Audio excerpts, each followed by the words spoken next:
اردو کہانی بے حس۔ یہ کہانی کئی سال پہلے کی ہے۔ حبیب ہر وقت سنجیدہ سا منہ بنا کر رکھتا تھا، نہ ہنستا تھا، نہ مسکراتا تھا، نہ کوئی دوست بناتا تھا۔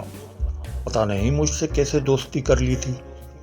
میں سمجھاتا بھی تھا کہ یار ہر وقت ٹینشن میں کیوں رہتا ہے، کبھی چہرے پر نرمی مسکراہٹ بھی لے آیا کر۔ تو کہتا میرے سے نہیں ہوتا، بس کیا کروں۔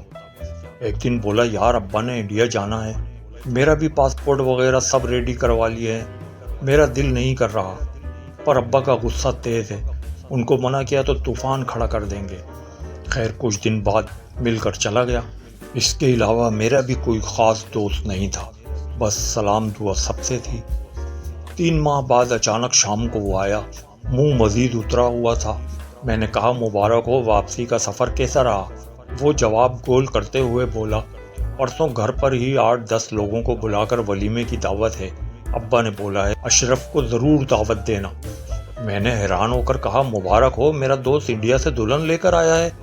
وہ برا سا منہ بنا کر بولا یار ابا نے پھنسوا دیا، مجھے پتا ہوتا کہ شادی کے چکر میں جا رہے ہیں تو میں جاتا ہی نہیں۔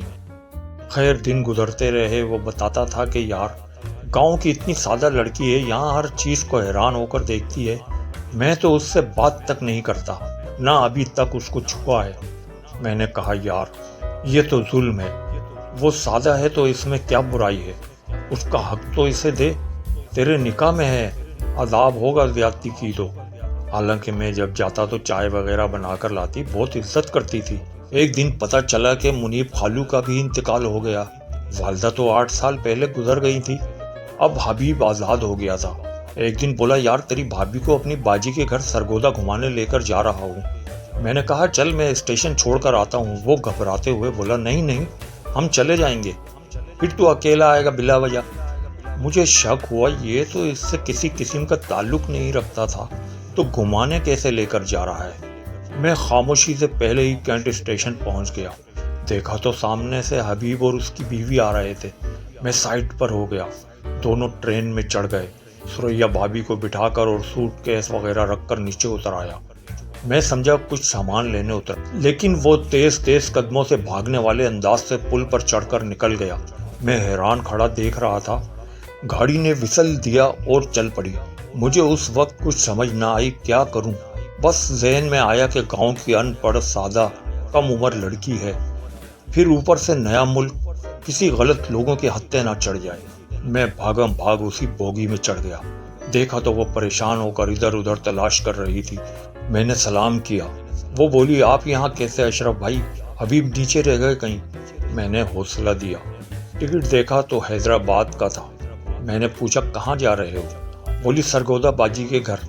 میں نے اس کے ہاتھ میں رول کیے ہوئے پیپر دیکھے تو پوچھا یہ کیا ہے؟ بولی پتہ نہیں، جاتے ہوئے بولے یہ سنبھال کر پکڑنا، میں پانی لے کر آتا ہوں۔ میں نے دیکھا تو وہ طلاق نامہ تھا۔ مجھے اس کے گھٹیا اور نفسیاتی پن پر بہت غصہ آیا۔ اس وقت میں نے اسے کچھ نہیں بتایا کہ ٹرین میں رونا نہ شروع کر دے، میرے لیے مصیبت ہو جائے گی۔ میری خالہ حیدرآباد میں رہتی ہیں، میں نے گارڈ سے اپنا ٹکٹ بھی بنوایا اور حیدرآباد اتر گئے۔ خالہ کے گھر پہنچ کر سریا کو ساری کہانی سمجھائی کہ آپ کو طلاق دے کر ظالم معاشرے کی نظر کر گیا تھا، شکر ہے مجھے شک ہو گیا اور آ گیا، ورنہ پتہ نہیں کن کے ہتھے چڑھتی۔ گھر والے ساری زندگی شکل کو ترستے رہتے۔ موبائل کا زمانہ نہیں تھا، ہمارے 2 گھر چھوڑ کر فون لگا تھا، سب کے فون وہیں آتے تھے۔ خالہ نے امی کو بلوا کر ساری بات بتائی کہ فکر نہ کرنا، اشرف میرے پاس ہے۔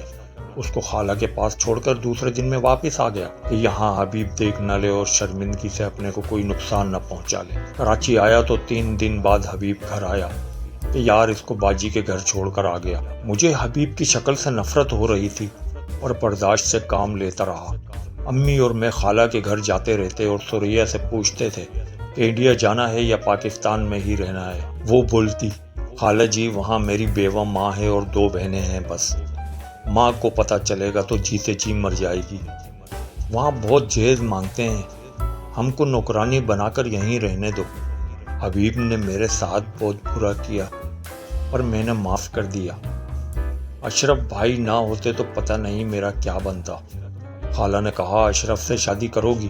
وہ بولی اب تو میرا سب کچھ آپ لوگ ہو، جو فیصلہ کریں منظور ہے، بس سادگی سے ہمارا نکاح ہو گیا۔ ماشاءاللہ بہت خدمت گزار بیوی ثابت ہوئی، اور میں سریا کو انڈیا اس کے گھر والوں سے کئی بار ملوا کر بھی لایا تھا۔ انہیں حبیب کی حرکت کا جتنا دکھ ہوا اس سے زیادہ مجھ سے شادی پر خوشی ہوئی تھی۔ میں نے حبیب کا بھرم قائم رکھا تھا کہ مجھے کچھ نہیں پتا، اور یہ کہ میری سریا سے شادی ہوئی ہے۔ 3 سال بعد حبیب فالج کا شکار ہو کر بولنے سے معذور ہو چکا تھا، سہارے سے چلتے چلتے دنیا سے چلا گیا تھا۔ مجھے حبیب کی موت کا بہت افسوس ہوا۔ ہمارے 2 فرما بردار لڑکے ہیں جو اپنے بچوں کے ساتھ کراچی میں ہی ہیں۔ بیٹی کی شادی کر دی تھی جو لندن میں ہے۔ میں سوچتا ہوں انسان اپنی خوشی کے لیے دوسروں کی زندگی کو داؤ پر لگاتے وقت ذرا بھی نہیں سوچتا کہ روز قیامت کیسے حساب دے گا۔